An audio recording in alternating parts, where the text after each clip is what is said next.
Greetings, people of the greater world! Broadcasting live from the Academy at the largest library in the known realms, this is Storytime Q&A, a Realm Jumper talkback show.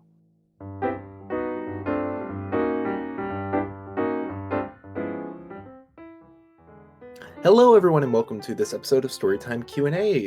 Today, we are going to be talking about episode 4 of Realm Jumper, Small Town Scoop.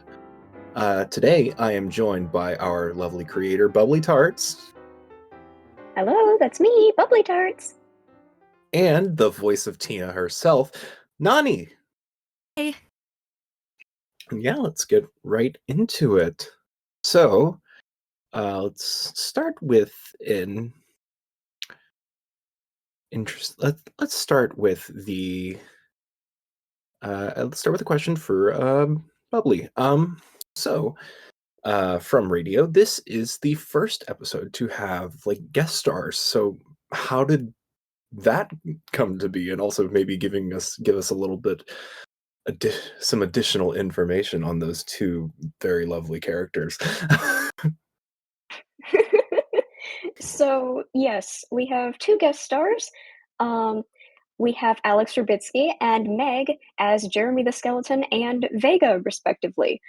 They are both dear friends of mine, and so I bullied them into taking the roles. It was very fun. I have to give the background information on Jeremy the Skeleton, because way back before any episodes of Realm Jumper were released, I wanted to put out some skits about the characters to get to know them better before the actual episodes came out. And so obviously you can look on the channel and you can see the winter skit. Before that, I was planning on doing a Halloween skit, but I got really busy with my own school things, so that didn't happen. However, the plot of the Halloween skit included we wanted to have a Halloween-y character. And we said, what if there was just a skeleton? Wouldn't that be funny if he was just a skeleton? He's just a weird little guy. He's a skeleton. It was the writers. We sat, because we were in a writer's call when it happened, because we were trying to plot out the first couple episodes and also potentially some skits. And Jeremy the Skeleton got his name because we had no idea what to name him. And we said, what if he's just got a normal name? It's just some random guy name. And I don't remember who it was, but we were all dead silent. And then you just suddenly hear, Jeremy. I love him. I like to believe that the name Jeremy was gifted from the void. Yes, I choose to believe this. So that's where the name and then the character, he was supposed to be a joke. He was never taken seriously. He was always, basically his introduction scene that you get in episode 4 is straight up just how we came up with the character. As for who was going to voice him, we instantly knew our friend. He goes by Alex in the credits. I also call him Xander, so it is the same person. But we knew, we were like, oh man, it's gotta be Xander. He's gotta do the voice. And it was so much fun to approach him randomly, because I did approach him randomly. And I said, do you want to be a part of Realm Jumper? And he said, I did an audition. And I said, yes, but consider. Would you like to be a bit? The answer was yes. He always wants to be a bit.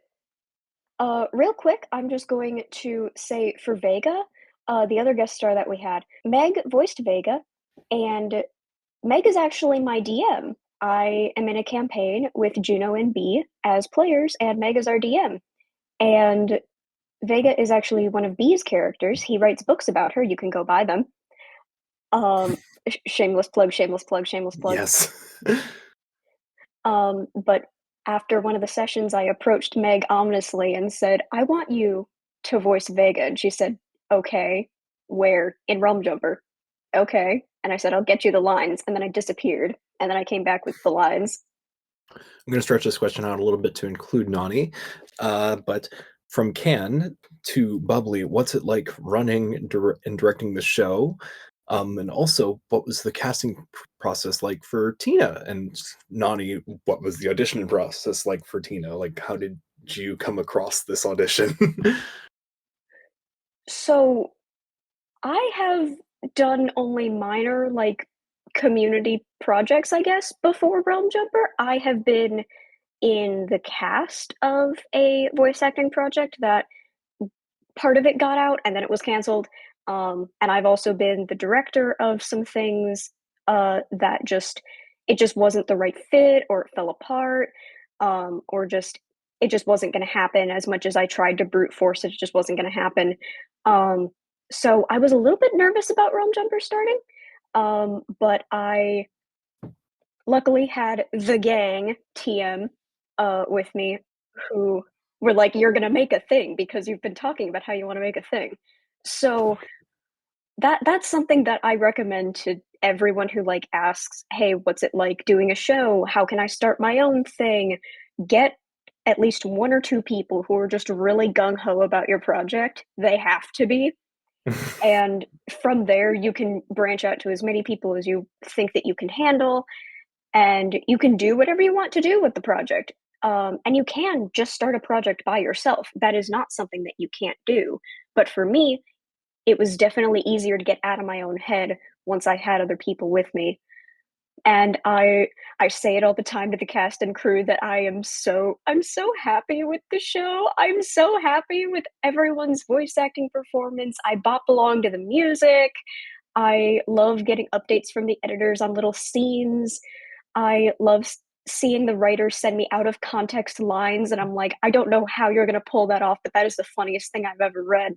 I love seeing the art that the artists do and seeing the whips turn into finished pieces. I will lament, and I do actually, I almost cry every single episode that comes out because I'm so happy that everyone is liking the show so much. I'll be sappy on Maine. Weh. This like the fact that this entire thing is even a thing that exists, like there are what, like 20 something people on cast for this show, on like cast and crew for this show, and it's like honestly, is it more than 20? I think it might be more than 20.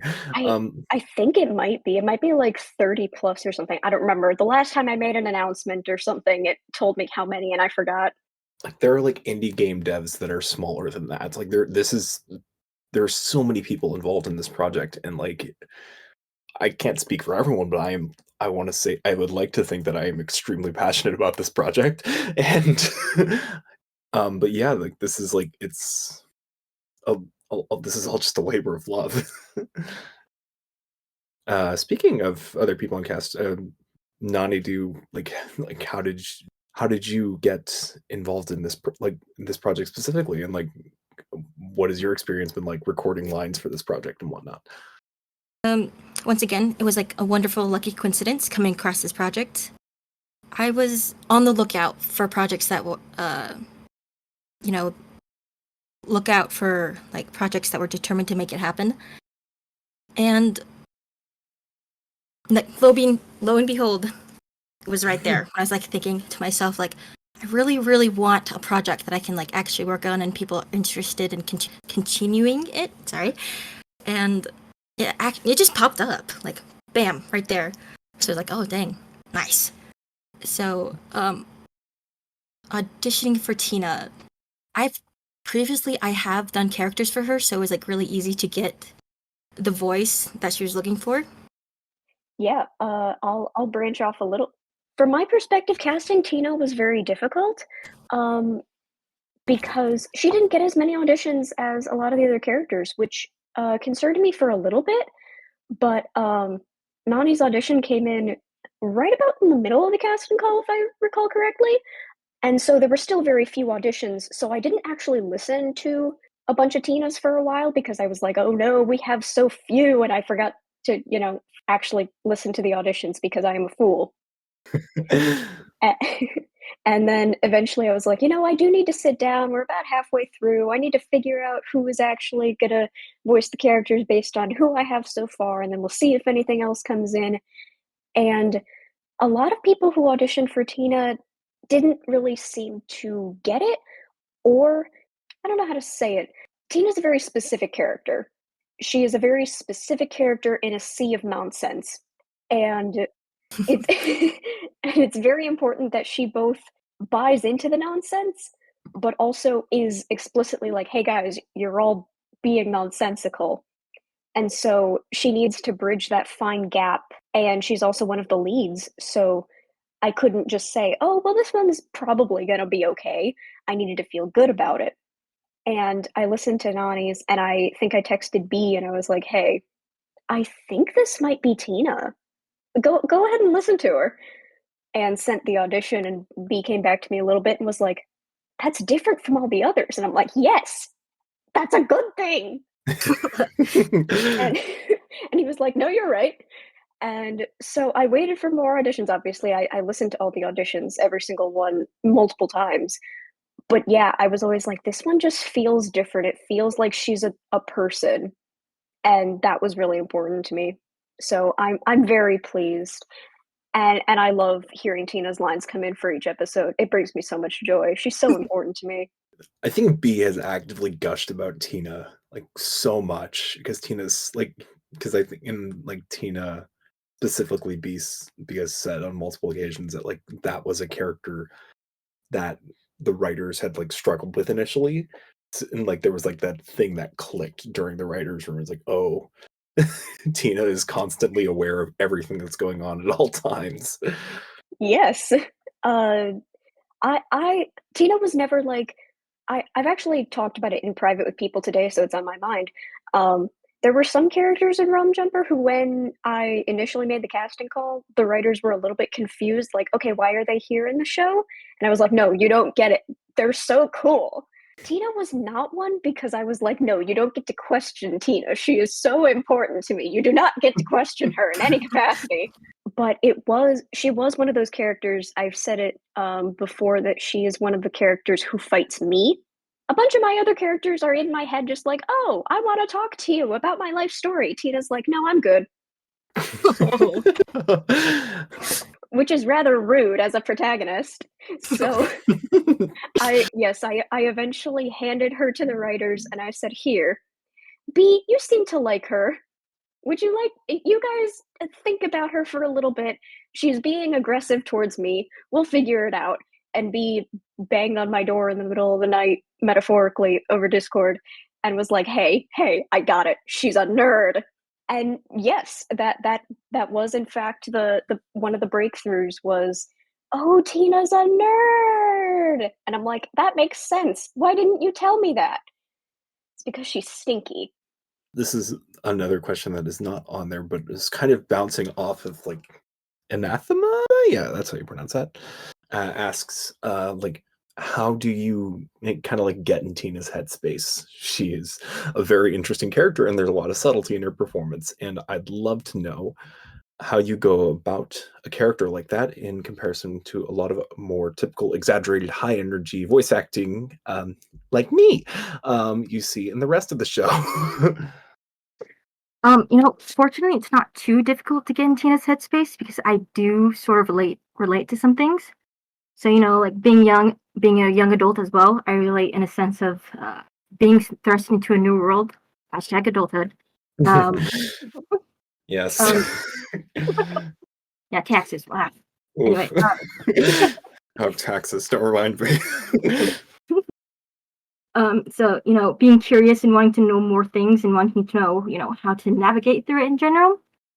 And I am a bit of a nerd, probably not as passionate as Tina, but I do recognize the feelings and interests, so I am able to express her enjoyment for it. And another thing, I do usually talk pretty quietly, so volume is not really a problem. Oh, fun fact, to ensure that I don't like sound dead inside or quiet to the point where you can't really hear me, I raise my voice a tiny bit and do these over the top, exaggerated face expressions so you can like hear the emotions. Oh my god, yeah, I do that too. yeah, that's not something I ever really internalized, but I always, whenever I do remember, I'll say there's a specific line in the next episode that I did multiple takes, but I treated it as basically one line. I was very active. That was probably the most quote method I got with Oliver. It was very much like I've never actively like that's the thing I'm never like really actively doing is like, oh, what emotions am I making while voice acting? I'm just like trying because as you can tell from my normal voice, my Oliver voice is quite different. No, yeah, that's interesting. I really love that actually. It's really funny because I totally relate to that when I'm Bridget is not my voice, obviously. When I'm doing Bridget, though, I'm always in a smile, and it's really funny to look like, pull my phone out and look at the camera and see, "Oh, I'm just giving this giant smile." Aw. Waffle asks, I'm holding a gun to you, Bubbly Tarts, and asking how Oliver's wings are not constantly going clank, clank, clank, clank, clank. The first answer is, "Shut up." The real answer is, well, he sure has gotten good at making sure that they don't go clank, clank, clank, clank. I can't tell you, my guy. I wish I could. He is just very good. There are a couple times where Oliver just like says all the time, "Hey, I'm really good at being quiet." Like he apologizes for his super quiet. Sorry, force a habit. Yeah, force a habit. Sorry, I walk silently. He's just a quiet little boy. Also, I think I might have a way to take a stab at this question without getting too deep into spoilers. It's also like he's had them on his entire life. And I guess like the one thing that like kind of throws a wrench into that is like when he overuses them, that is when they kind of get out of his control and can like hurt him. And it is only really then when they become a major issue, I guess. It's like it's the Mhm, wings. The wings are something like Oliver's like in his mid-20s. Like and I think he's had the wings practically his entire life. mhm, mhm. It's like, yeah, like we learn to use our bodies in a way to navigate our world effectively. And for Oliver, that means being quiet. Last question from Apollo, God of the Sun. Thank you for taking time out of your godly duties. This is a question for pretty much everyone. It is implied that Tina and Chase got ice cream, but the writer, who I believe is Bubbly on this episode, if I remember correctly. Yes. Yes, but he committed the sin of not showing us what ice cream they got. What ice cream flavor did they get? And also, what is everyone's preferred ice cream flavors? I'll be honest, didn't even think about it. I saw this question sitting there for like a week or so, sure didn't think about it. Sure went, "Oh, that's a good question," and then I walked away. I feel like it's cheating to say that Chase got vanilla, but that's the funny answer. God. Big pro tag energy. Um, Yeah, Chase got vanilla, Tina got something like mint chip or something, something that's like a more classic flavor, but is a little bit funky, for fun. Chase just got vanilla. The more that I think about it, the more it's true. I'm so sorry. I guess stretching the question out, Bubbly, Nonnie, and I guess me, what are y'all's favorite ice cream flavors? That's a good question. That's a really good question. I don't know. Will be fine like with any flavor. I change it up all the time. Um, I think I'm just gonna go what I had like yesterday. What was it? I think it was like like cotton candy with like unicorn sprinkles or something like that. So Oh, that sounds yes, awesome. Oh my god, that's it like some was, yeah. Cold Stone shit. I love that. Oh, that's a good answer. I am also a I love all the super sweet things. But my default is, chocolate chip cookie dough. Mm. Yeah, that's good. So I worked at a Baskin Robbins for a while. Um, I I grew to hate scooping ice cream because it is so annoying. But it is like it was no. I worked at like a Baskin Robbins Dunkin' combo, so it was like we didn't scoop ice cream that often. But whenever someone asked, it was always a pain because oftentimes there's only one person in the store, and scooping ice cream takes 10 times as long as making a coffee. Um, since the Dunkin' flavors on my mind, I have two very specific flavors that from the Baskin Robbins. I really love the Oreo cold brew flavor. I really love coffee ice cream, but like it's like having like large chunks of Oreo in like a cold brew ice cream is very good. And I also really like Baskin Robbins' like gold medal ribbon, which sucks because that's the one that is like the hardest to scoop because it is 3 different kinds of ice cream and caramel. Like just in there. It is impossible to scoop, but it tastes so good. We're getting good Austin lore today. Yes, this is weirdly personal lore. That's pretty much it for this episode of Storytime Q&A. Next time on this show that we do, episode 5, is coming out on June 17th. I think we've not so subtly hinted that this is a very specific episode that people are going to be excited for, or at least the writers are very excited about when they got to write it. Oh, yes. I hope you like Tabletop. Yeah. Thank you so much for joining us, Nonnie and Bubbly, the viewer watching at home. Until next time, bye.